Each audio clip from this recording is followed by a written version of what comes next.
Without this in place, you are not going to grow any muscle. I don't care how good your training program is. I don't care how much sleep you get. I don't care how good your nutrition is, how much protein you eat. None of that matters because without this in place, you're not going to grow muscle. And one of my best friends really struggles with this. He was an athlete, very good athlete, all throughout college and high school, and he knows what he needs to do when it comes to training hard in the gym and progressing in the gym, eating enough protein at each meal, eating enough calories to support his goals. He knows the fundamentals, but he just doesn't have this one thing in place, and this prevents him from getting as jacked as he could. And being such a good athlete, he could definitely get more jacked. And this isn't just my friend, it is a lot of my clients as well. A lot of my clients, they come to me and they know kind of like what to do. Most people know what to do to get closer to their goal.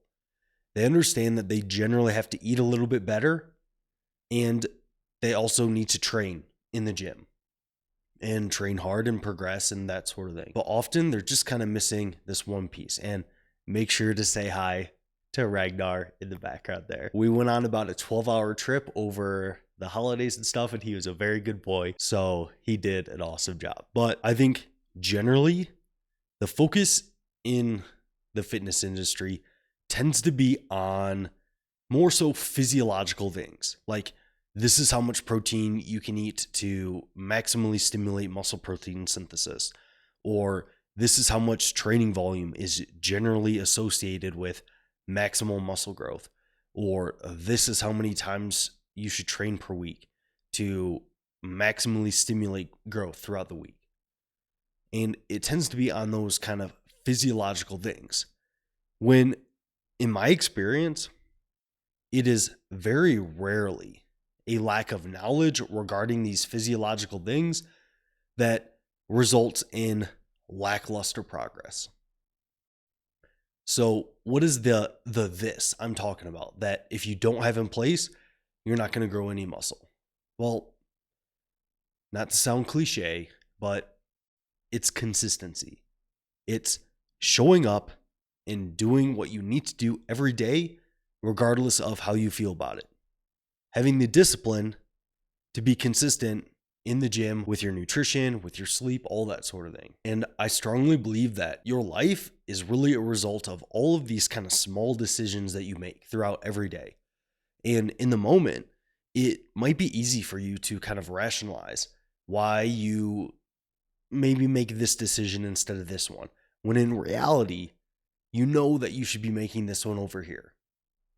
And I think that doing that on a day-to-day basis, it might feel small, but I think over time that really builds up and it leads to just lackluster progress overall. Now, there are a few things that you can do to improve your consistency and kind of improve this discipline when it comes to your fitness goals and things like that. So the first thing that seems to help with this is training first thing in the morning. Before you even have time to think about it, you're just going to the gym right away in the morning. And especially if you are someone that has a family or other responsibilities and obligations that come up throughout the day, or you work a 9 to 5, often training right away in the morning is best. I don't care what an influencer says about muscle growth being better if you train in the afternoon. There might be some truth to that here and there, but generally your body is an adaptive machine. And yeah, when you first start training in the morning, you might notice a little bit of a dip in strength. But research suggests that after a few weeks of kind of an adaptation period, you get used to it and your strength kind of recovers very well. And I think that you can most definitely get to where you want to be with training first thing in the morning. And I think that this just leads to much improved consistency, as often, even I would feel this sometimes, to where if I was in college and then I also worked a job with that, and like I would be kind of eating out of Tupperware 9 to 5, and then I would just kind of be mentally exhausted by that 5 p.m. and then it's time to go to the gym, and it's just kind of like draining.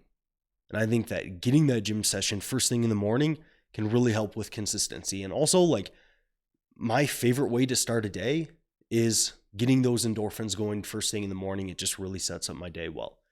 So One thing you can do to improve consistency, training first thing in the morning. Number two, improve your food environment. So what are some examples of what this looks like? Well, number one, keeping foods that are maybe more calorie dense that you tend to overeat on outside of your home. For me, ice cream is like my kryptonite, in which I could literally sit and just eat bowls and bowls of ice cream and never get full. But for me, I do not keep that in my apartment. And that is specifically only a treat that I'll have if I'm going out and it makes sense with my goals in that situation. So keep those calorie dense foods that you tend to overeat on just out of the house. I think out of sight, out of mind is the best approach when it comes to this.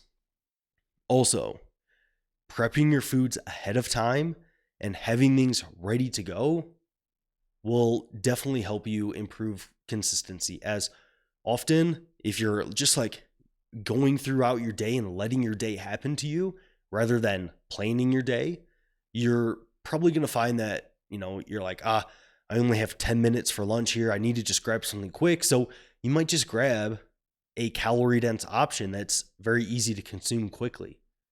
When in reality, for your goals, it might have been much better to have a chicken salad or something that you pre-made. So I think two big things that you can do here for improving your food environment are keeping those calorie dense foods just out of sight, out of mind, out of the house. And that doesn't mean that you need to restrict yourself from those all the time, but maybe save it for when you're going out or a certain occasion.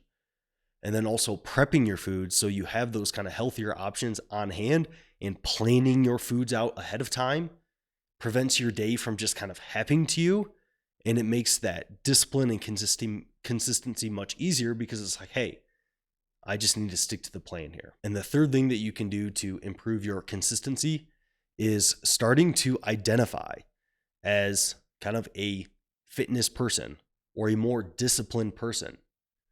Now, this is easier said than done, but if you start to develop a self-belief of that you truly believe that you are a disciplined person, that you stick to your plan, and that you are kind of living that fitness lifestyle in which you work out a few times a week and you generally try to eat healthy towards your goals, I think you're going to start to see that even from your friends, family, and your social relationships, they're going to start to kind of expect those behaviors from you.